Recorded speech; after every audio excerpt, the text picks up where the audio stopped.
해달의 이해하면 무서운 이야기. 앨리스의 우울은 오늘도 한층 짙어졌어요. 그녀는 학교에서 친구들에게 따돌림을 당하고 있었거든요. 누군가에게 도움을 청하고 싶었지만 사랑하는 가족들이 슬퍼할까봐 끝내 아무에게도 털어놓지 못했어요. 조금만 견디면 끝날 줄 알았지만 아이들의 괴롭힘의 정도는 날이 갈수록 심해졌어요. 아이들은 앨리스를 깊은 숲속으로 끌고 들어갔어요. 그리고는 그녀를 비웃으며 땅굴 아래로 밀어 넘어뜨렸어요. 앨리스는 저 아득히 아래로 추락했어요. 시간이 얼마나 지났을까? 겨우 정신을 차린 앨리스의 눈앞에는 그녀와 똑같이 생긴 아이가 있었어요. 꿈인가 싶었지만 꿈이 아니었죠. 그 아이는 자신을 엘리라고 소개했어요.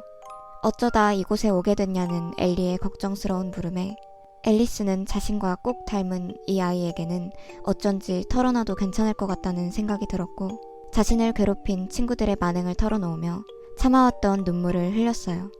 앨리스의 이야기를 모두 들은 엘리는 그녀의 이야기도 들려주었어요. 한때 나를 괴롭히던 사람들이 있었어.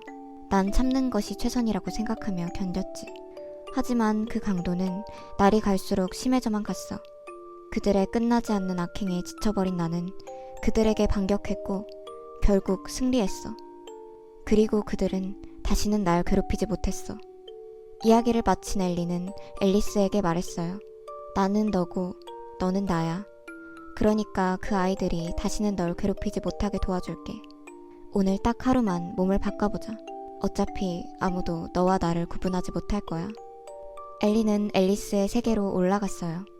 그녀를 보낸 후 앨리스는 엘리의 집에서 쉬고 있었어요. 그런데 그때 병정들이 들이닥쳤어요. 엘리, 당신을 살인 용의자로 체포합니다. 앨리스는 울먹이며 말했어요. 저는 아무도 죽이지 않았어요. 당신은 부모님을 살해했습니다. 이미 증거는 모두 확보한 상태입니다. 당신의 처형은 내일 진행될 예정입니다. 아니야. 아니라고. 난 엘리가 아니야. 아니야. 앨리스는 패닉에 빠진 채 끊임없이 중얼거렸지만 들어주는 이는 아무도 없었어요. 그 시각 엘리는 앨리스의 집으로 향했어요. 문을 열자 앨리스의 가족들이 따뜻하게 그녀를 반겨주었죠. 어서 와 앨리스. 오늘은 좀 늦었구나. 엘리는 그들을 잔혹하게 살해하기 시작했어요. 앨리스의 엄마는 엘리의 발목을 붙잡으며 떨리는 목소리로 도대체 왜 이러는 거냐고 물었어요. 엘리는 옅은 미소를 머금은 채로 그녀의 마지막 질문에 대답했어요. 한 번으로는 너무 모자랐거든요. 해석. 평행세계의 엘리는 가족들에게 심각한 학대를 당했습니다. 결국 계속되는 폭력을 참지 못한 엘리는 부모님을 살해했습니다. 하지만 복수를 끝냈음에도 불구하고 그녀의 분노와 우울은 전혀 해소되지 않고 깊어져만 갔습니다. 그러던 와중에 우연히 다른 세계의 자신인 앨리스를 만나게 되었고 그녀의 세계에서는 아직 부모님이 살아계시다는 이야기를 알게 된 엘리는 이것이 자신에게 찾아온 두 번째 기회라고 생각했습니다. 엘리는 앨리스를 속여 그녀가 사는 평행세계로 건너갔고 복수심에 미쳐버린 엘리는 아무 죄 없는 평행세계의 부모님마저 잔혹하게 살해했습니다. 그리고 앨리스는 엘리의 죄를 떠안은 것도 모자라 그녀의 부모님까지 잃게 되었습니다. 과연 엘리는 두 번째에서 만족하고 복수의 굴레를 멈출 수 있을까요? 아니면 또 다른 세계의 부모님을 찾아 같은 일을 반복하게 될까요? 멀쩡한 사과 곁에 썩은 사과를 놓아두면 멀쩡한 사과도 금세 상해버리는 것처럼 미워하는 사람만을 증오하고 원망하며 세월을 보낸다면 마음이 모조리 상해 썩어버리거나 자신이 그토록 미워하는 것과 어느새 닮아버린 후일 것입니다.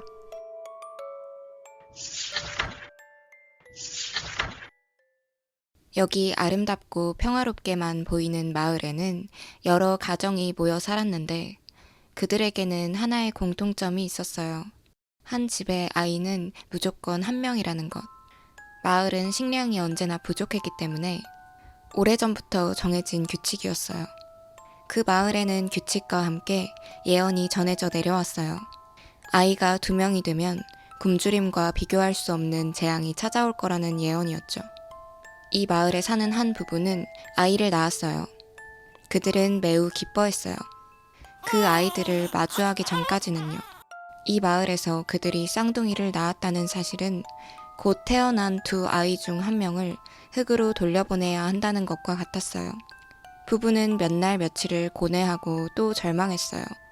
하지만 아무리 끔찍할지라도 선택해야만 했죠. 부부는 한 아이를 골랐어요. 그리고 그 시간부터 그 아이를 가족이 아닌 가축으로 취급하기로 했어요. 아이를 죽이는 악인이 되고 싶지 않았기에 가축으로 취급하며 살려두는 것이 자비를 베푸는 것이라고 합리화했어요. 한날 한시에 태어난 쌍둥이의 운명은 두 개로 갈라져 점차 뒤틀리기 시작했어요.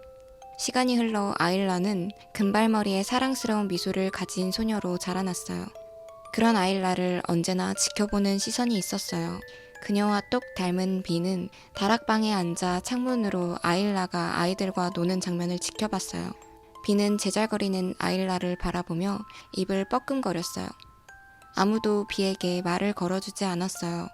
아무도 비에게 눈길을 주지 않았어요. 비의 곁에는 그저 낡아 빠진 허름한 옷과 목줄이 전부였어요. 이웃들의 눈이 두려웠던 부부는 식사할 때 빼고 다락방의 문을 열어주지 않았기 때문에 비는 식사할 때를 빼면 다락방에서 내려올 수 없었어요. 식사 시간이 되어 다락방의 문이 열리면 3개의 의자 앞에 3개의 그릇이 놓여졌어요. 그리고 3개의 입이 열리며 즐거운 식사가 시작됐어요. 가족들이 식사를 마치면 남은 음식을 밑으로 던지며 자리에서 일어섰고 비는 떨어진 찌꺼기를 집어들며 기다렸다는 듯 식사를 했어요. 이 이상한 평화는 그리 오래 지속되지 않았어요. 마을에는 언젠가부터 비가 내리지 않았고 가축들은 이유 없이 죽어나갔어요. 안 그래도 식량 부족에 시달리고 있던 마을에 더 짙은 그림자가 다가오고 있었어요.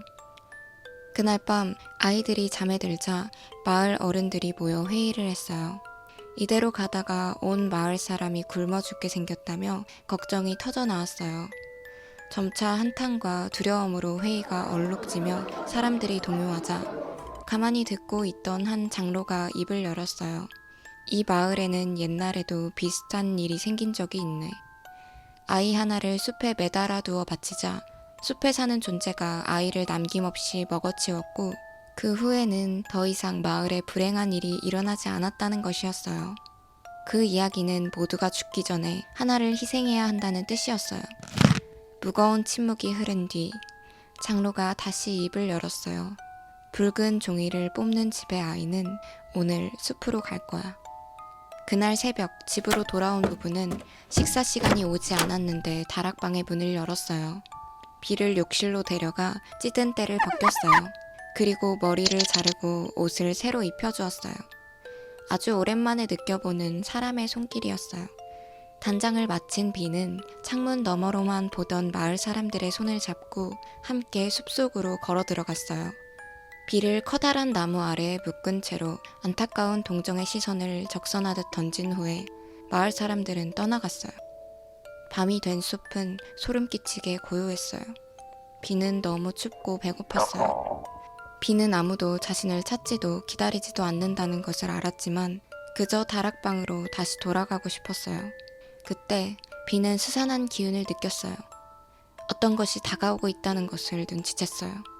비는 눈을 꼭 감고 그것이 지나가기를 기다렸어요.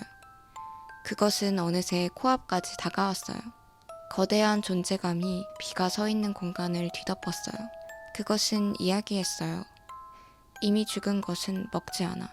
눈을 떴을 때 그것은 이미 사라진 후였어요. 마을에는 역병이 돌기 시작했어요. 한 사람 한 사람 피를 토하며 쓰러졌어요. 결국 마을 사람 대부분이 죽어갔어요. 비는 숲속에서 빠져나와 마을로 다시 돌아갔어요. 집으로 들어서자 쓰러진 어머니가 보였어요. 비는 어머니를 지나쳐 부엌으로 향했어요. 어머니가 하던 것을 떠올리며 어색하게 음식을 요리했어요. 그리고는 3개의 그릇을 꺼내 가득 요리를 담았어요. 그리고 음식을 앞에 두고 아버지가 하던 것을 떠올리며 기도했어요. 마지막으로는 아일라를 떠올리며 입안 가득 음식을 채워 넣었어요. 비는 콧노래를 부르며 그것들을 아주 천천히 음미했어요. 해석.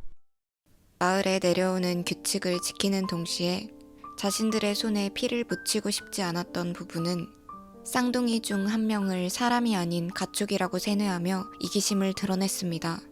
그리고 마을을 위해 희생할 제물으로 아일라를 바치기로 결정되자 사랑으로 키운 소중한 아이를 빼앗기고 싶지 않았던 부부는 평생을 정서적 학대를 받으며 아이가 아닌 가축으로 자란 비를 바치며 또다시 이기심을 드러냈습니다. 결국 다수의 이익을 위해 소수를 끊임없이 희생한 마을에 쌓인 업보 때문인지 아니면 단순히 약속을 어긴 마을에 분노한 숲의 존재가 저주를 내린 것인지는 아무도 알 수 없었습니다. 마을로 돌아온 비는 자신의 인격을 죽이며 얻은 평화를 만끽하며 살아온 가족들이 처참하게 죽어가는 모습을 보며 그들이 했던 행동을 거울처럼 반사하듯 그들처럼 무관심하게 그들의 행동을 흉내내며 맛있는 식사를 즐겼습니다. 그리고 비는 마을에 남은 식량들로 죽을 때까지 배불리 만찬을 즐겼습니다.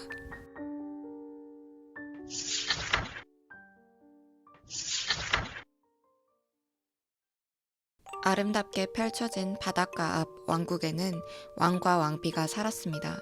그들은 아이를 갖게 되었습니다. 왕은 기대에 부풀었어요. 그는 자신의 뒤를 이어 왕국을 물려받을 왕자, 아들이 태어나길 바랬습니다. 하지만 왕의 기대와는 다르게 어여쁜 공주님이 태어났습니다. 왕은 크게 실망하고 말았어요. 두 번째 갖게 될 아이는 자신의 기대를 충족시켜줄 남자아이가 태어날 것이라고 굳게 믿었어요. 왕은 자신을 닮은 아이가 어서 보고 싶었어요. 그 기대에 등 떠밀려진 왕비는 몸이 회복될 새도 없이 둘째 아이를 갖게 되었고 기쁨도 잠시 약해진 몸으로 아이를 낳던 중 왕비는 목숨을 잃고 말았어요. 그렇게 바라던 남자아이가 태어났지만 어째서인지 아이도 태어난 지 며칠을 넘기지 못하고 세상을 떠나고 말았어요. 그렇게 강렬한 빛이 지나간 자리에는 공허한 어두움이 드리워졌어요. 왕은 엄마가 떠난 걸 전부 안다는 듯 울어대는 어린 공주를 공허한 눈으로 내려다봤어요. 걱정하지 마. 새로운 가족을 만들어줄게. 왕은 곧 이웃나라의 공주와 결혼했어요. 그리고 둘 사이에는 그토록 바라던 건강한 왕자가 태어났어요. 공주는 작은 생명체인 자신의 동생을 만져보고 싶었어요. 하지만 왕비는 왕자를 만지려던 공주의 손을 세게 내려쳤어요. 더럽게 뭐 하는 짓이야? 공주의 눈에는 눈물이 맺혔지만 왕비는 신경조차 쓰지 않았어요. 왕비는 아주 뾰족하게 깎인 바늘처럼 공주의 마음을 콕콕 들쑤셨어요. 왕비에게 공주는 무가치한 짐덩어리일 뿐이었어요. 공주는 바닷가에 멍하니 앉아 지는 태양을 바라봤어요. 이곳에는 나를 반기는 이 하나 없어. 어쩌면 저 바다 너머에는 나를 사랑하는 사람들이 존재하지 않을까? 공주는 무언가에 홀린 듯 천천히 깊은 바다로 걸어 들어갔어요. 에메랄드빛 바다는 공주의 온 몸을 감싸고 부드럽게 바닥으로 가라앉혔어요.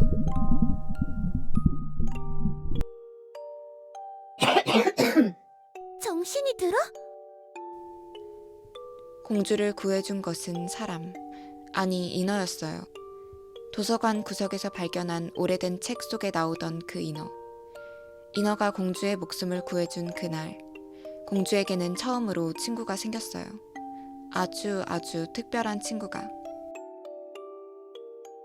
공주는 오늘도 궁전을 몰래 빠져나와 바닷가에서 인어와 이야기를 나눴어요. 인어는 공주에게 언니들에게 들은 옛날 이야기를 들려주고는 했어요. 같은 듯 다른 인어와 인간은 서로 부족한 부분을 채워주며 공생했지만 어느 날 그들 사이에서는 전쟁이 벌어졌고 에메랄드빛 바다는 피로 붉게 물들게 되었어요. 기나긴 전쟁 끝에 서로의 존재조차 언급하지 않고 살아가기로 약속한 후에는 마치 둘로 갈라져 조각나버린 세계에 살고 있는 듯이 서로를 배척한다고 했어요. 여기에 매일 나와 있다는 걸 언니들이 알면 난 이제 다시는 물 밖으로 나오지도 못할걸? 그럼 내가 물속으로 들어가면 되지. 말도 안 되는 소리 하지 마. 왜? 진짠데. 알겠어. 그럼 내가 올 때까지 기다릴게. 왕의 병세는 몇 해 전부터 심해져만 갔어요. 공주는 몹시 두려웠어요. 아버지가 사라진다면 공주의 가족, 공주의 편은 이 왕국에서 단 한 명도 존재하지 않았기 때문이에요. 공주의 공허한 마음은 어느새 불안과 공포로 가득 찼어요. 왕비는 왕이 사라지는 즉시 공주가 살고 있는 이 왕국을 통째로 집어삼켜버리고도 남을 인간이었기 때문이죠. 공주가 있을 공간을 단 한 톨도 남겨주지 않을 것이 분명했어요.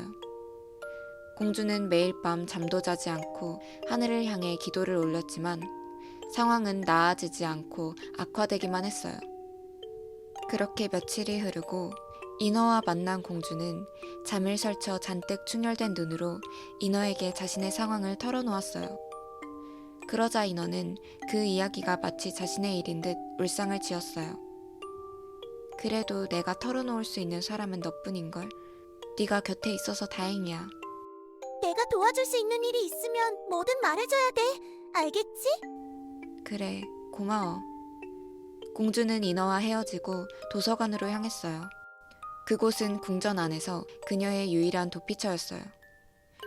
도서관에서 얼마나 많은 시간을 보냈는지 공주는 그곳에 있는 모든 책을 외울 정도로 잘 알았어요. 그런데 못 보던 책이 꽂혀 있었어요. 인어가 그려져 있는 두꺼운 책이었어요. 공주는 책을 꺼내 열어보았어요. 인어의 수명은 인간의 배를 뛰어넘는다. 인간의 기준으로 인어는 영생을 사는 존재이다. 인어의 살과 피를 마시는 인간은 모든 병에서 해방되며 영생을 얻을 것이다. 공주는 책에서 온전한 해답을 얻을 수 있었어요. 다음날 인어를 만난 공주는 그녀에게 물었어요. 나를 위해 뭐든 해주겠다고 말했잖아. 당연하지. 내가 뭐 해줄 수 있을까? 인어는 눈을 반짝이며 물었어요. 공주는 소매에 숨긴 날카로운 칼을 빼들었습니다. 공주는 궁전으로 돌아가 사경을 헤매고 있는 아버지의 입에 인어의 살을 짓이겨 넣어주었습니다. 왕은 그날 이후 기력을 되찾고 건강해졌습니다. 다시 젊은 시절로 돌아간 듯이 총기를 되찾았습니다. 공주는 뛸 듯이 기뻤습니다. 아버지가 건강해졌으니 이제 자신을 떠나지 않을 것이고 공주는 홀로 남겨지지 않음에 안심했습니다. 늦은 밤 잠자리에 든 공주의 방 창문 너머 바다에서 분노에 찬 인어의 노랫소리가 들려왔습니다. 귀를 틀어막아도 막아지지 않는 울분에 찬 노랫소리가 머릿속을 일렁이며 파도쳤어요. 공주는 도저히 잠을 이룰 수 없었습니다. 매일 밤 노랫소리는 끊이지 않고 날이 갈수록 더욱 커져만 갔습니다. 그렇게 일주일하고 열흘이 더 지나가자 공주는 어떤 것이 꿈이고 어떤 것이 현실인지 구분해낼 수가 없었습니다. 역시나 그날도 악몽에서 깬 공주는 방에서 빠져나와 비척비척 복도를 거닐었어요. 그때 고요한 복도에 울리는 날카로운 소리. 공주는 그 소리가 나는 곳으로 향했습니다. 문을 열자 그곳에는 왕비가 있었어요. 그녀는 아버지의 살을 개걸스럽게 뜯어먹고 있었어요. 그녀의 눈에는 광기가 감돌았어요. 책을 끝까지 읽지 않았니? 인어 고기를 먹은 인간은 인어와 같은 역할을 할 수 있게 된단다. 쓸모없는 인간에서 아주 가치 있는 인간으로 탈바꿈되는 거야. 공주는 몰려드는 피로와 공포를 이기지 못하고 그만 기절하고 말았어요. 정신을 차린 공주는 철탑에 갇혀 있었어요. 그곳은 범죄자를 가둬두는 높은 철탑이었어요. 공주는 아버지를 해친 정신 이상자가 되어 있었어요. 왕비는 굳게 닫힌 철문의 틈 사이로 공주를 마주했어요. 왕비의 피부는 광이 나고 미소는 눈부셨어요. 하지만 공주의 눈에는 자신의 아버지를 뜯어먹던 괴물로밖에 보이지 않았어요. 왕비는 철문 사이로 음식이 담긴 그릇을 내밀었어요. 아주 맛있게 요리된 고기였어요. 이걸 전부 먹으면 내보내줄게. 공주는 그것이 무엇인지 이미 알고 있었어요. 너도 나와 같아. 그러니까 그걸 먹어. 그럼 너는 자유의 몸이 될 거야. 어렵지 않아. 오히려 너무 손쉬운 일이지. 왕비는 뒤틀린 미소를 지어 보였어요. 공주의 악몽은 끝나지 않았어요. 분노에 찬 인어들의 노랫소리는 날이 갈수록 커져만 갔어요. 저 아래에서 빛나는 것이 달빛에 반짝이는 물결인지 인어들의 서슬퍼런 눈빛인지 이제 구분할 길이 없었어요. 공주는 너무 지쳤어요. 먹을 수도 잘 수도 없었어요. 꿈을 꾸면 인어와 함께했던 순간으로 돌아갔어요. 공주는 이제 그만 쉬고 싶었어요. 그리운 친구의 곁으로 가고 싶었어요. 그녀의 따스한 눈빛에 살결을 감싸는 부드러운 물결에 다시 닿고 싶었어요. 공주는 눈을 감아도 바다가 어디에 있는지 알 수 있었어요. 인어들의 노래가 들리는 곳으로 공주는 몸을 던졌어요.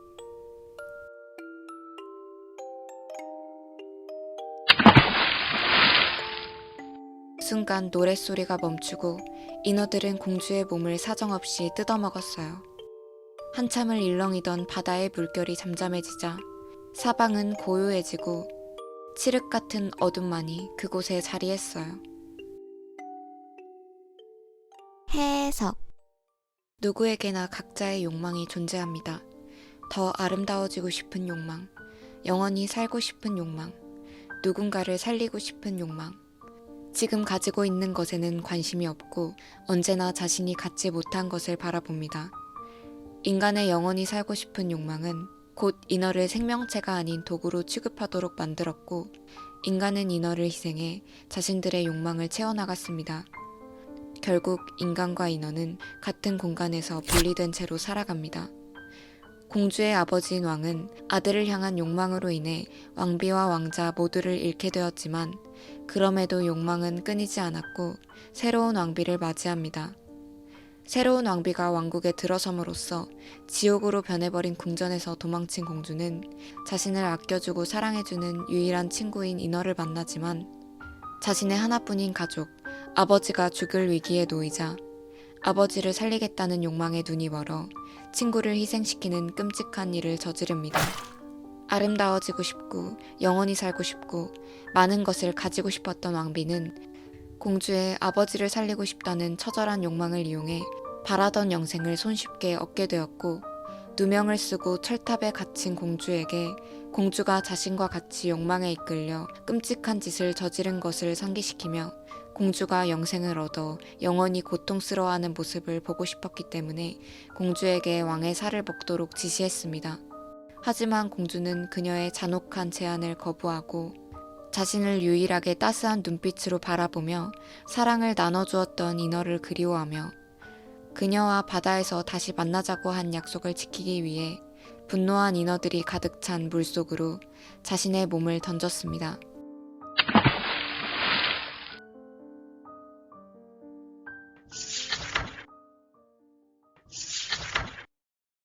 베티는 오늘도 하염없이 정각을 기다린다. 남편이 돌아오는 시간이다. 남편은 베티에게 외투와 가방을 건네고는 곧바로 어딘가로 향한다. 잘 있었어? 그의 시선은 투명한 유리 속 유영하는 베타에게 닿아 있었다. 그는 정말 한참을 그 앞에서 떠나지 않았다. 밥은? 오늘도 야근한 거야? 그치. 그럼 내일도? 글쎄. 나는 뻐끔거리던 입을 다물고 바보 같은 질문들을 삼켰다. 언제부터였을까? 남편이 관상어를 데려온 뒤로 그의 모든 관심은 아름다운 지느러미를 흔들며 유영하는 베타에게 쏠려버렸다. 베타가 우리 집에 오기 전에는 남편은 7시가 되면 집으로 돌아와 나를 꼭 안아주었다. 그리고는 내 머리카락을 매만지며 말했었다. 베티 머리는 빛을 받으면 색이 바뀌어. 그래서 계속 보고 싶어.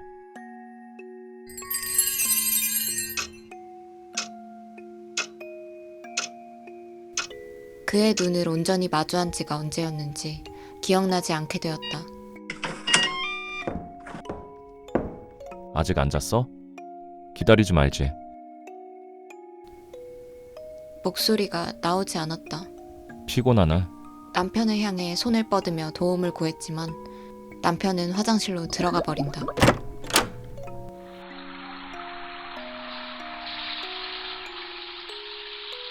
차가운 물이 밀려나와 내 발에 닿았다. 나는 미쳐가고 있는 걸까?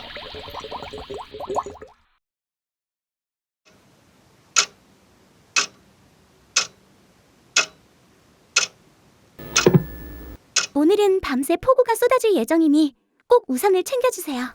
나는 우산을 챙기지 않고 나간 남편이 생각났다. 우산을 하나 집어들고 남편의 회사로 향했다.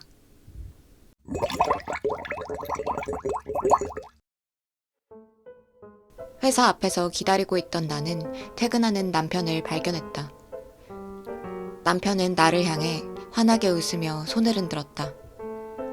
아주 오랜만에 본 미소에 나도 웃으며 손을 들었다. 그런데 한 여자가 달려와 그에게 안겼다.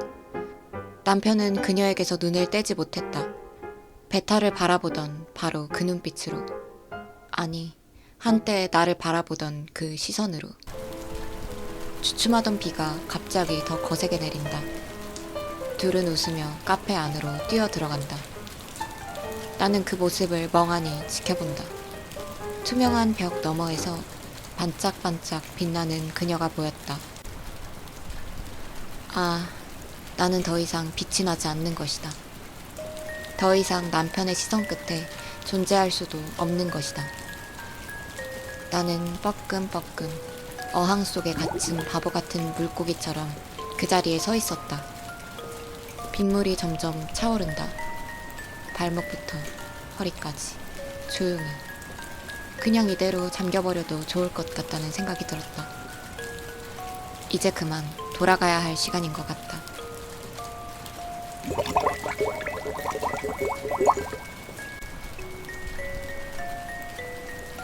세차게 내리는 비는 자꾸만 시야를 흐리게 했다. 마치 꿈과 현실 가운데서 헤매이는 것처럼. 베티는 곧 꺼질 듯이 고장난 손전등처럼 무거운 눈을 연신 깜빡이며 앞으로 나아갔다.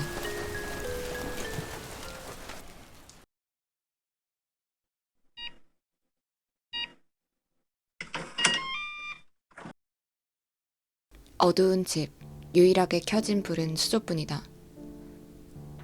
수조는 눈부시게 빛나고 있었다. 나는 그 빛에 이끌리듯 걸어가 수조 앞에 주저앉았다. 베타와 눈이 마주친다. 무슨 일 있어? 베타의 목소리가 들렸다. 현실일까? 꿈일까? 이제는 뭐가 됐든 상관없었다. 나는 베타를 향해 말했다. 있지, 나도 너처럼 빛나고 싶어. 그 순간 눈이 멀듯이 찬란한 빛이 베타의 수조에서 퍼져나왔다. 아주 따뜻한 빛이었다. 나는 무언가에 홀린 듯이 손을 뻗었다.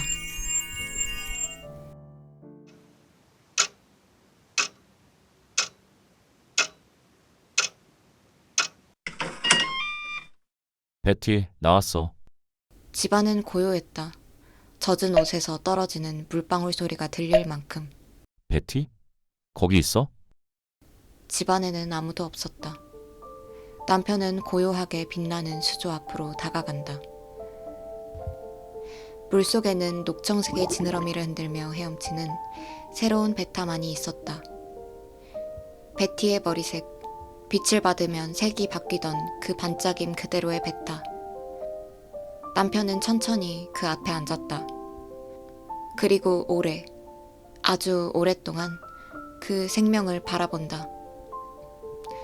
마치 처음 사랑에 빠졌던 사람을 다시 만난 것처럼.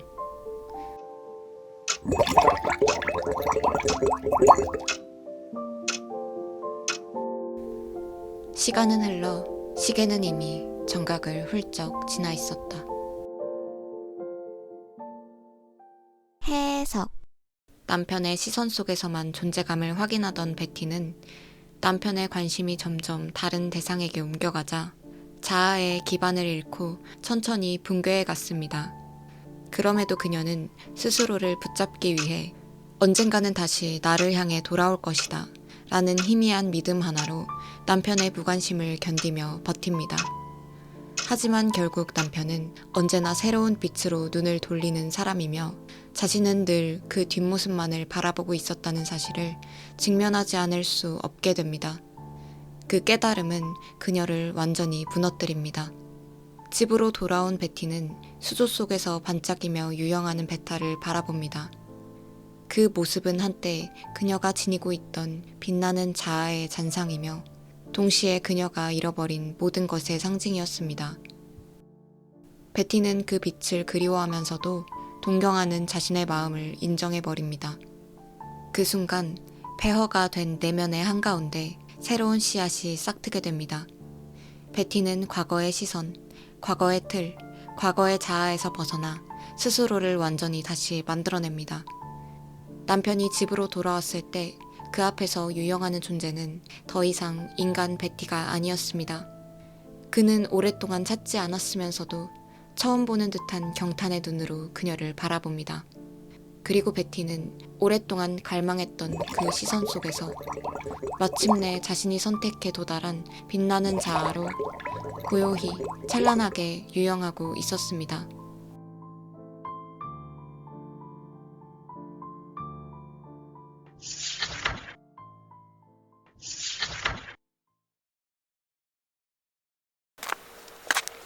모두가 열광하는 피터팬. 모두가 사랑하는 피터팬. 당신이 무언가를 사랑할 수 있는 이유는 그것에 대해 아직 잘 모르기 때문이다. 그의 진짜 모습은 아이들을 돌보는 자선 사업가도 아이들에게 꿈과 희망을 심어주는 길잡이도 아니다. 피터팬의 본 모습은 악마에 가깝다. 내 모든 것을 망쳐놓고도 활짝 웃어 보이는 악마. 이 악연의 시작을 거슬러 올라가 보면 당신도 나를 이해할 수밖에 없을 것이다. 내 이름은 후크. 보다시피 나의 어린 시절은 깊고 짙은 어두움만이 가득했다. 이 집에서, 아니 넓은 이 지구에서 내가 있을 곳은 없었다. 나를 이곳에 붙잡아 두는 것은 아무것도 없었다. 나는 중력을 무시한 채 두둥실 떠올라 저 우주로 가는 상상을 하곤 했다. 내가 우주로 가도 블랙홀이 날 집어삼켜도 괴로워하는 이는 아무도 없을 것이 분명했다. 아버지는 말하곤 했다. 쓸모없는 것. 쓸모가 있게 되려면 난 무엇을 해야 할까? 그저 살아있는 것만으로는 분명 충분치 않은 것이었다. 그런 고민을 하던 나의 눈앞에 그가 나타났다. 고통도 괴로움도 죽음도 없는 곳 네버랜드. 이곳이 당신을 기다리고 있다고 손짓하는 피터팬. 어리고 갈 곳 없는 나에게 솔깃한 제안이었다. 나는 그 길로 피터팬을 찾아갔다. 네버랜드에 가고 싶어요. 피터팬은 그 말을 듣더니 미소 지으며 말했다. 그곳에는 아무나 갈 수 없어. 선택받은 자만이 그곳에 갈 수 있는 거야. 어떻게 하면 갈 수 있는데요? 피터팬은 나를 공장으로 데려갔다. 그곳에는 나와 같은 어린 아이들이 잔뜩 있었다. 모두 발빠르게 자신이 맡은 일을 하고 있었다. 이곳은 네버랜드에 갈 수 있는 중간 지점이라고 했다. 이곳에서 인정받는다면 다음 단계인 네버랜드로 갈 수 있다고 말했다. 피터팬은 입으로 시계 소리를 냈다. 후크, 언제까지 고민할 거야? 시간은 널 기다려주지 않아. 고민하는 시간만큼 네버랜드에 갈 날도 멀어질 뿐이야. 난 낮에는 피터팬의 홍보 영상 촬영을 돕고 밤에는 공장에서 일을 했다. 이곳의 좋은 점이라고 한다면 나만의 방이 생겼다는 것이었다. 비록 창문도 없고 좁은 방이지만 그래도 좋았다. 처음으로 맘 놓고 두 다리를 쭉 펴고 누울 수 있는 공간이었기 때문이다.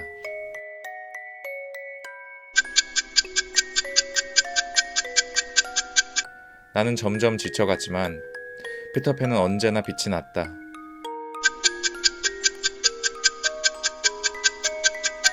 오늘따라 시계 소리가 유난히 크게 들려온다.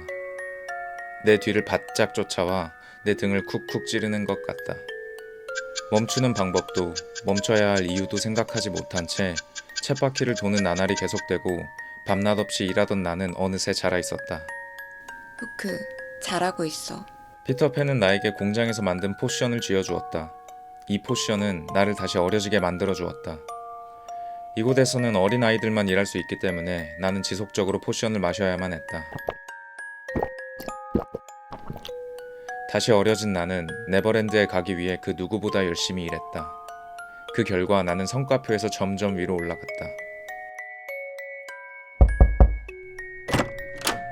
후크, 아직도 이래? 응, 미카엘. 아직 마무리가 덜 된 것 같아서. 자, 이거 먹으면서 해. 고마워. 후크, 부탁이 있는데 먼저 네버랜드에 가면 어떤 곳인지 알려줄 수 있어? 아무래도 나는 한참 걸릴 것 같아서. 그러고 보니 미카엘은 성과표 가장 아래에 위치해 있었다. 그래, 약속할게.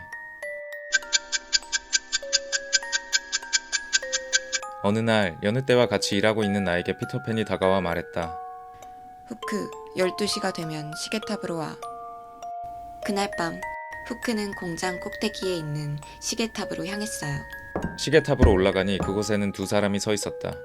피터팬 그리고 미카엘. 잘 봐, 후크.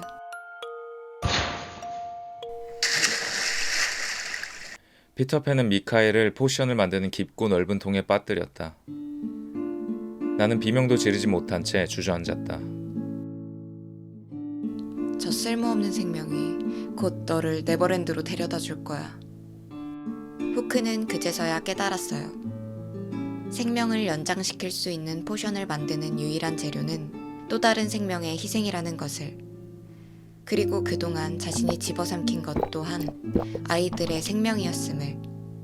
후크는 일순간 속이 울렁거리며 구역감을 느꼈어요. 피터팬은 그런 후크에게 속삭였어요. 이제 거의 다 왔어, 후크. 후크는 자신이 향하고 있는 곳이 어디인지, 자신이 있는 곳이 어디였는지 전부 잊어버린 듯한 기분이 들었어요. 그날 이후부터 난 좀처럼 집중할 수 없었다. 낮에도 밤에도 내 안에서 무언가 요동치고 있었다. 나는 조금씩 붕괴되고 있었다.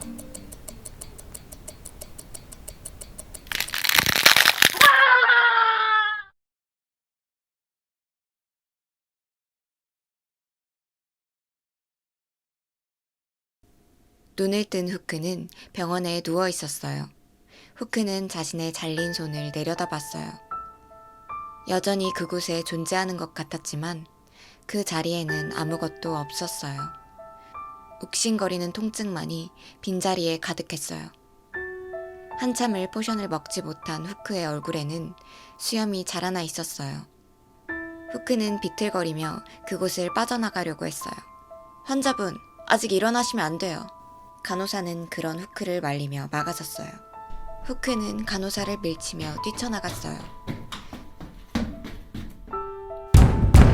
후크는 공장으로 달려갔지만 피터팬은 후크를 들여보내주지 않았어요. 이제 더 이상 후크는 쓸모없었기 때문이었죠.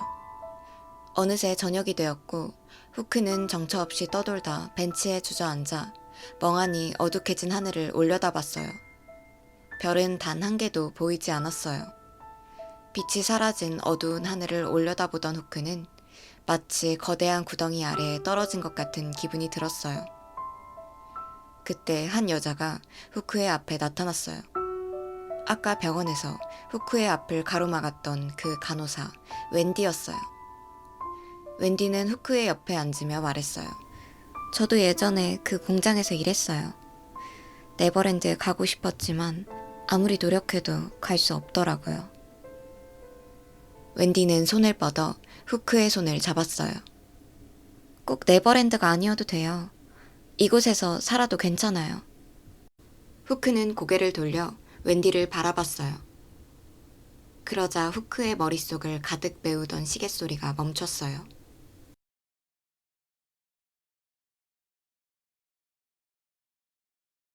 나와 웬디의 사이에서는 아름다운 딸 벨이 태어났다. 나는 집에서 벨을 돌봤고 웬디는 매일 일을 했다. 가끔은 웬디가 돌아오지 않는 날도 있었다. 웬디는 점점 지쳐가고 있었다. 나는 그늘진 웬디의 얼굴을 그저 지켜볼 수밖에 없었다. 벨은 피터팬 이야기를 참 좋아했다. 아침부터 밤까지 피터팬과 네버랜드 이야기를 했다. 팔이 욱신거렸다. 피터팬은 어디에나 있었다. 매 순간 그가 떠올랐다. 모두가 좋아하는 피터팬. TV를 보던 벨은 말했다. 나도 이 다음에 꼭 네버랜드에 갈 거야. 부푼 꿈에 젖어있는 벨은 어린 시절의 나를 보는 것 같았다. 벨은 아직 아마 한상 뒤에 어떤 끔찍한 존재가 숨어 있는지 모르는 것일 뿐이다. 네버랜드 같은 건 없어, 벨.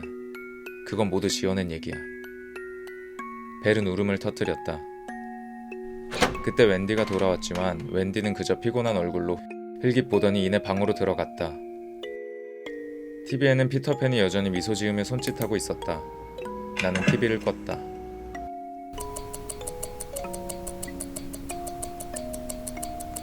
시간은 멈추지 않고 흘러갔다. 집안은 고요했다. 벨은 자신의 방 안에서 틀어박혀 나오지 않았다. 웬디가 퇴근길에 사고를 당해 죽은 후부터 줄곧 그랬다. 웬디는 나와 벨 앞으로 보험금을 남겼다. 슬픔, 괴로움, 그리고 그 감정 뒤를 잇는 것은 또다시 다른 이의 생명의 기생에 살아가는 것에 대한 죄악감이었다. 벨은 엄마가 떠난 후에 더 이상 피터팬의 이야기도 네버랜드 이야기도 하지 않았다. 아무 말도 하지 않고 그저 방 안에 틀어박혀 생활하기 시작했다. 조금 더 자라난 벨은 이제는 가출까지 일삼았다. 나는 그때마다 벨을 찾아 나섰다. 하지만 이번에는 전단지도 소용없었다. 벨의 소식을 듣지 못한 지 몇 달이 넘어갔다. 그때 거리의 TV에서 익숙한 목소리가 흘러나온다. 피터팬 광고였다. 벨? 그런데 TV 속 피터팬과 함께 있는 벨을 발견했다. 흐릿한 옆모습이었지만 분명 벨이었다. 악마 같은 피터팬의 그림자는 벨에게까지 뻗쳐간 것이다. 더 이상은 참을 수 없었다.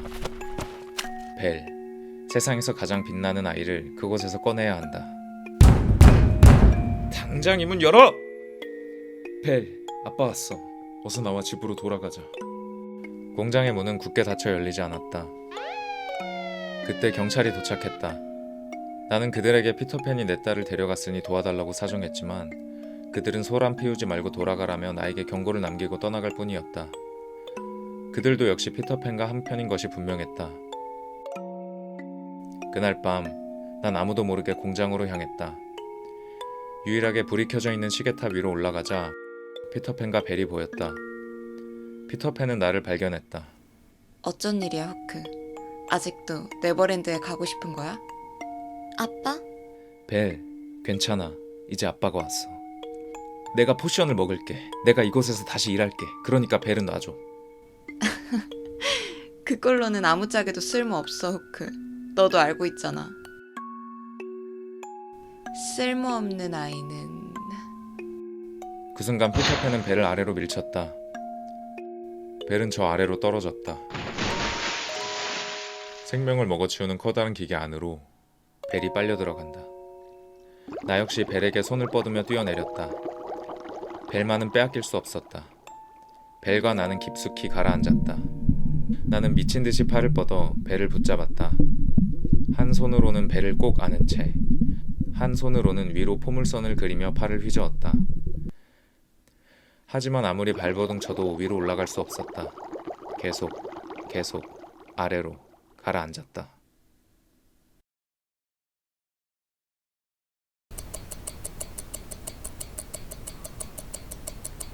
나는 드넓게 펼쳐진 초원에서 눈을 떴다. 산뜻한 바람이 불어왔다. 부드러운 잔디 위에 몸을 뉘이자 저절로 눈이 감긴다. 아주 오래전부터 이걸 바랐던 것을 느꼈다. 그런데 뭔가 허전했다. 무언가 잊은 것만 같다. 아주 중요한 것을. 벨! 벨을 찾아야 한다는 생각이 들었다. 겨우 이곳에 왔는데 다시 돌아가고 싶은 거야? 그러자 피터팬이 나타났다. 여기가 네버랜드라고? 그래, 내가 말했잖아. 분명 거의 다 왔다고 했는데. 이곳은 아이들만 올 수 있다고 했잖아. 지금 네 모습을 봐. 손을 내려다봤다. 작은 손, 두 팔, 다 멀쩡한 채로 존재했다. 시간을 거꾸로 되돌린 듯 나는 어느새 아이가 되어 있었다. 끔찍한 현실에서의 것들을 모두 버리면 네버랜드에서 영원히 살 수 있어. 너가 이곳에 살기로 선택하면 나쁜 기억들을 모두 지워줄게. 영원히 안락하고 평온하게 이곳에 있으면 되는 거야. 눈을 감아도 거친 시계 소리가 들려오지 않았다.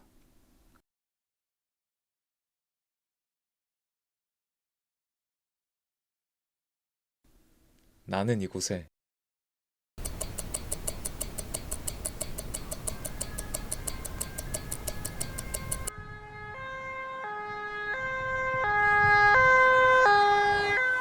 남성 시신 한 구 발견했습니다. 아마 신세 비관에서 스스로 뛰어내린 것 같습니다. 네가 신이야. 조사도 없이 스스로 선택한 건지 아닌지 판단하게. 죄송합니다.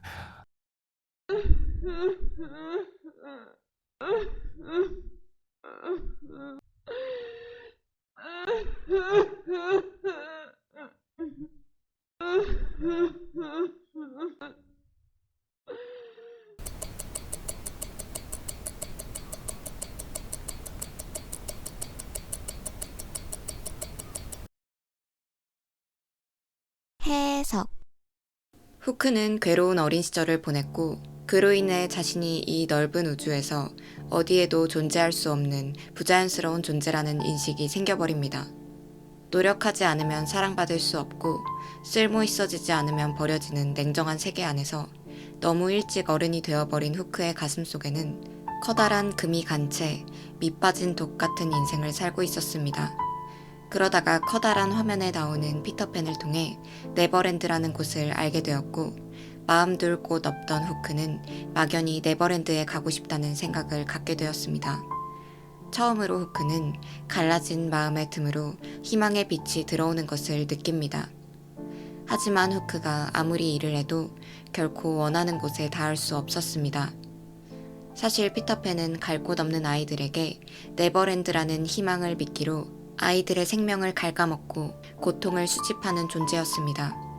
후크는 이를 알지 못한 채 다른 아이들의 생명을 원천으로 만들어낸 포션을 먹으며 어린아이의 상태를 유지했고 언젠가 네버랜드로 갈 날만을 꿈꾸며 견딥니다. 밤낮 없이 열심히 일한 결과 성과표 맨 꼭대기로 올라가게 되고 후크는 자신이 네버랜드로 갈 날이 머지않았다고 믿고 있었지만 미카엘 추락 사건으로 인해 포션이 만들어지는 과정을 본 후로 후크는 죄책감에 시달리며 순식간에 갈피를 잃게 됩니다. 그로 인해 손이 잘리는 사고를 당하고 공장에서 쫓겨난 후크는 구원의 빛처럼 밝게 빛나는 웬디를 만나고 그 후 딸 벨도 태어나게 됩니다. 후크는 홀로 돈을 벌며 지쳐가는 웬디를 보는 것도 아무것도 모른 채 미디어에서 떠들어대는 피터팬을 동경하며 네버랜드로 가고 싶어하는 벨을 보는 것도 몹시 괴로웠습니다. 하지만 후크는 자신의 가족을 잃고 싶지 않았기에 욱신거리는 잘린 손으로도 최선을 다하며 죽음이 다가오는 초침 소리에도 아랑곳하지 않고 가족의 형태를 지키기 위해 노력합니다. 하지만 피터팬은 또다시 후크의 고통과 절망을 맛보기 위해 벨을 끌어들이고 후크는 자신이 그토록 원하고 바라던 네버랜드에 도착하지만 결국 벨을 살리기 위해 후크는 자신의 생명을 맞바꿉니다. 후크가 도착했던 곳은 정말 네버랜드였을까요? 아니면 그저 피터팬의 환상적인 장난이었을까요?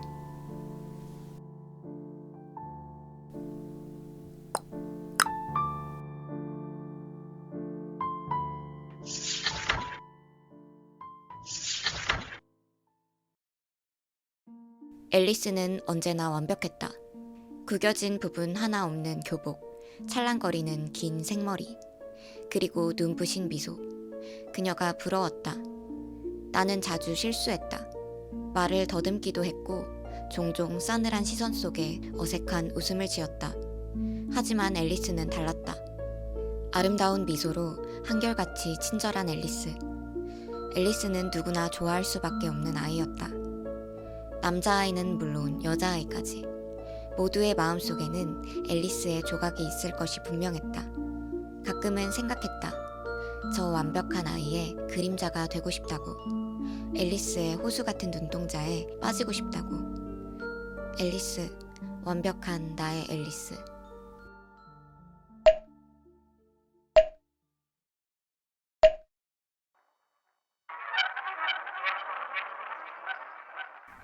어느 순간 미소가 어색하게 느껴진다. 보기 싫은 것들은 전부 거짓의 웃음 아래에 덮어둔 탓인지 얼굴이 답답했다. 앨리스, 앨리스, 앨리스. 문 밖의 사람들의 그림자가 마치 나의 이름을 부르며 재촉하는 듯 울렁거렸다. 이 문 밖을 나가면 다시 미소 지어야만 한다. 언제부터였을까? 나는 문을 여는 걸 망설이게 됐다. 분명 완벽했는데, 모두가 날 바라봐주고 좋아하는 건 분명 즐거운 일이었는데, 나는 어느 순간 녹슨 고철처럼 삐걱거리기 시작했다. 나는 아무도 없는 옥상으로 올라가 사람들을 내려다봤다. 마주보며 웃는 얼굴들. 저 얼굴은 진짜일까 가짜일까? 얼굴빛이 간질간질 가려웠다. 개미들이 발밑에 줄지어 지나간다. 뭉쳐서 지내지 않으면 살아갈 수 없는 나약한 것들을 나는 발을 들어 잘근잘근 짓뭉갰다. 밟혀 죽어가는 얼굴은 어떤 얼굴일까? 개미들은 관찰 표본으로 삼기에는 너무 작았다. 앨리스, 여기 있었구나. 나의 시간을 방해한 것은 같은 반 루카였다. 나는 미소 지으며 뒤를 돌았다. 루카, 무슨 일이야? 너한테 할 말이 있는데. 루카는 조금 망설이다가 결심한 듯 고개를 들었다. 앨리스, 널 좋아해. 나와 사귀지 않을래? 내가 왜 좋은데? 넌 예쁘고 다정하고 착하잖아. 너와 가까워지고 싶어. 너에 대해서 더 알고 싶어. 루카는 지금 누구의 이야기를 하고 있는 걸까? 난 사실 다정하지도 착하지도 않은데 그건 전부 거짓말인데. 루카는 날 바라보고 있지 않다. 내 위에 덮인 것을 좋아하는 것뿐이다. 바보 같은 루카. 내가 가면을 벗으면 루카는 무슨 얼굴을 보여줄까? 나는 루카에게 미소 지은 채 조금 생각해보겠다고 말했다.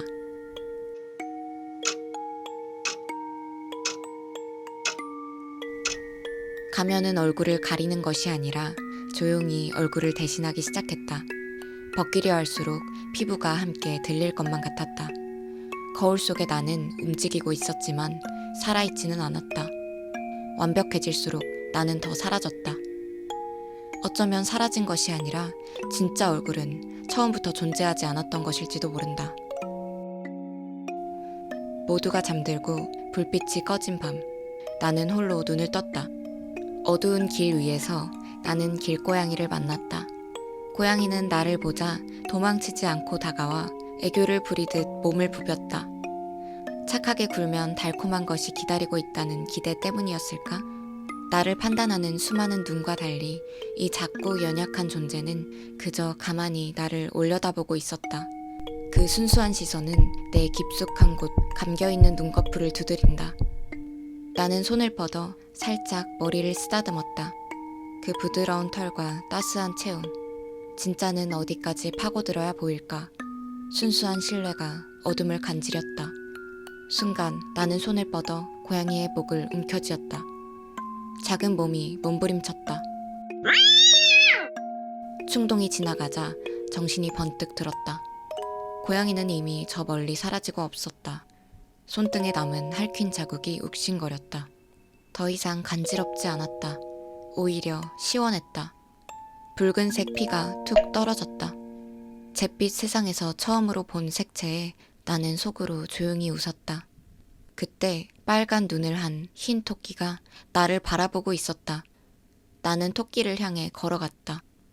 그러자 토끼는 재빨리 숲속으로 사라져버렸다. 쫓아가고 싶은 충동이 들었지만 아침이 밝아오고 있었기에 나는 발길을 돌려 집으로 돌아갔다. 그날 이후 나는 사람들의 얼굴을 오래 들여다보게 되었다. 웃음은 너무 얇았고 칭찬은 너무 가벼웠다. 나는 종종 그 아래에 손을 넣는 상상을 했다. 진짜는 항상 안쪽에 있을 것만 같았다. 앨리스, 대답은 아직이야? 붉은색, 나를 보면 얼굴을 붉히는 루카.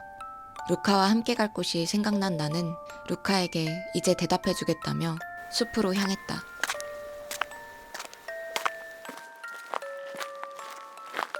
숲은 생각보다 더 고요했다. 나뭇잎이 서로를 스치는 소리와 멀리서 들려오는 이름 모를 벌레의 울음. 오르막길에 지친 루카의 손을 잡았다. 루카는 땀을 훔치며 붉어진 얼굴을 가렸다. 바보 같은 루카.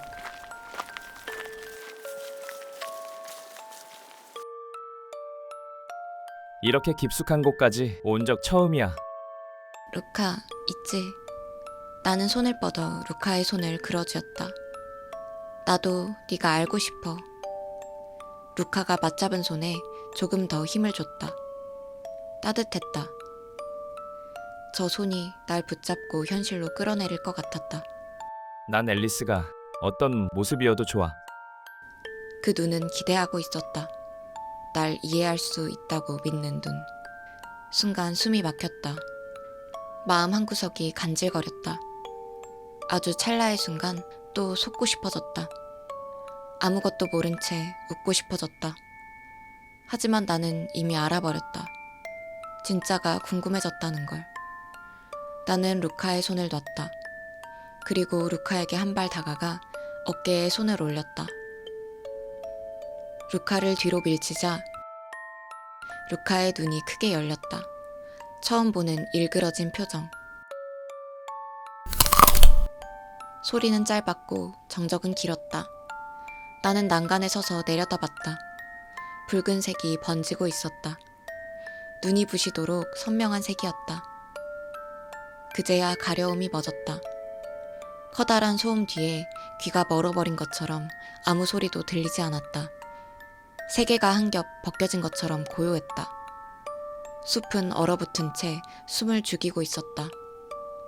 시간도 나도 멈춘 채였다. 그때 바람이 불어왔다. 천천히 고개를 들었다. 구덩이 맞은편 흰 토끼가 나를 보고 있었다. 붉은 눈동자가 나를 향하고 있었다. 조용한 부름이었다. 발이 저절로 움직였다. 토끼가 있는 반대편에 다다랐을 때 커다란 나무가 보였다. 손을 뻗자 차갑게 식은 나뭇결이 손끝에 닿았다. 힘을 주어 결을 쓸어내리자 나무가 안쪽으로 밀렸다. 나는 문이 된 나무를 천천히 열었다. 안은 한 치 앞도 볼 수 없을 만큼 어둡고 습했다. 하지만 나는 그 짙은 어둠 속에서 무언가를 잃어버린 사람처럼 안으로 걸음을 옮겼다. 가장 어두운 구간을 지나자 복도에는 촛불이 길을 알려주듯 늘어서 있었다. 그 순간 목소리가 흘러나왔다. 앨리스, 이제야 왔구나. 나를 알고 있어? 난 네가 태어난 순간부터 너를 지켜봤어. 네가 날 알아차려주기만을 기다렸어. 그때 박수 소리가 들렸다. 짙은 장막을 걷어내보니 그곳에는 내가 있었다. 무대 위 조명 아래에서 완벽의 가면을 쓰고 있었다. 너무 예뻐. 앨리스는 절대 우리를 실망시키지 않아.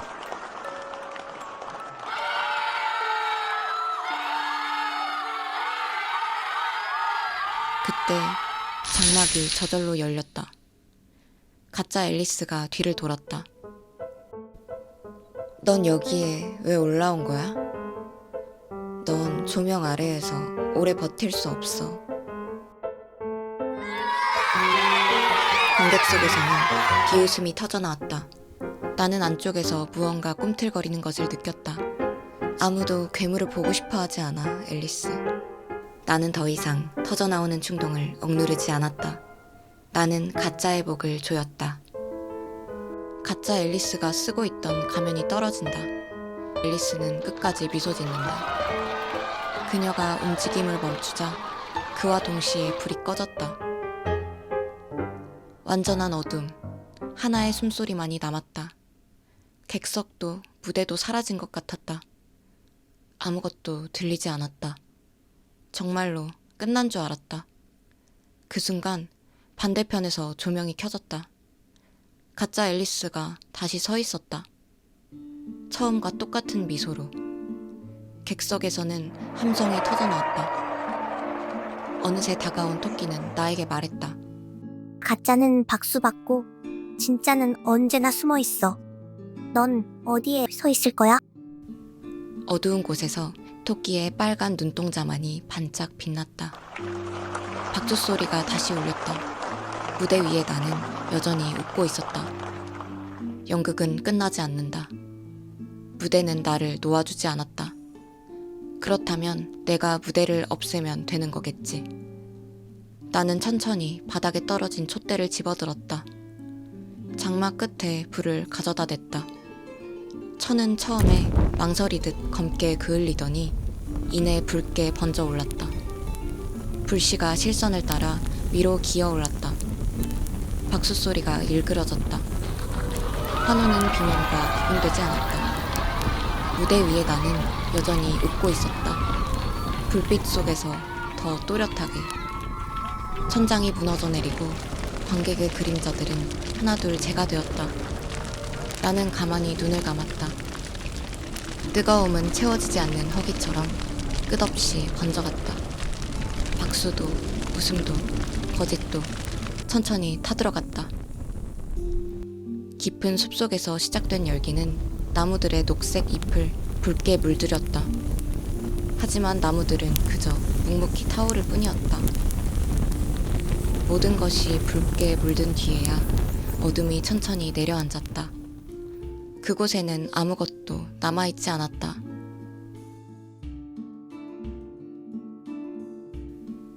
그날 이후 마을 사람들은 숲에 대해 이야기하곤 했어요. 저 숲은 저주받았어. 밤마다 미친 여자의 웃음소리가 들린대. 시간이 흘러 숲속에 타버린 머리끝이 다시 무성하게 자랄 때까지 그곳을 찾는 이는 존재하지 않았어요. 빨간 눈의 여자아이가 숲이 시작되는 잔디 위에 서 있었어요. 그녀의 머리카락이 바람에 살랑 흔들렸고 발 밑에서는 잔잔한 잿빛 향이 피어올랐어요. 숲의 입구에서는 파란 눈의 토끼가 여자아이를 바라보고 있었어요. 두 존재의 시선이 잠시 맞닿았어요. 그 순간 숲은 조용히 숨을 고르듯 흔들렸어요. 그녀가 한 걸음 내딛었어요.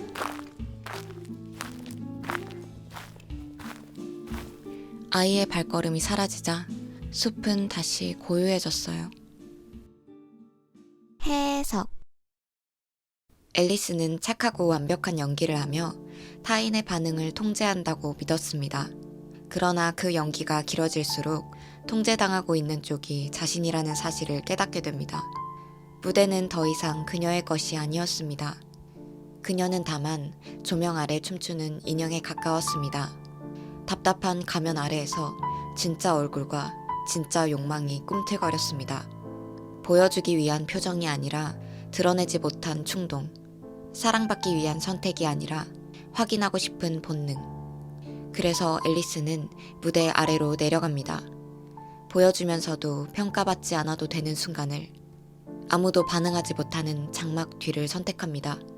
그곳에서 그녀는 관객 없는 죽음의 무대를 만들어냅니다. 무대 위의 앨리스는 타인의 눈이 있어야만 완성되었고 무대 아래의 앨리스는 그 눈이 사라질 때에만 살아났습니다. 둘 중 하나가 숨쉬면 다른 하나는 반드시 죽어야 했습니다. 영원히 끝나지 않을 연극, 양극으로 갈라진 세계, 어디에도 온전한 모습으로 존재할 수 없다는 것을 깨달은 순간 앨리스는 자신의 세계를 모조리 불태워버립니다. 그리고 깊은 숲속, 어둡고 잔잔한 심연 속에는 여전히 누군가의 눈길을 기다리는 그림자가 잠들어 있을지도 모릅니다.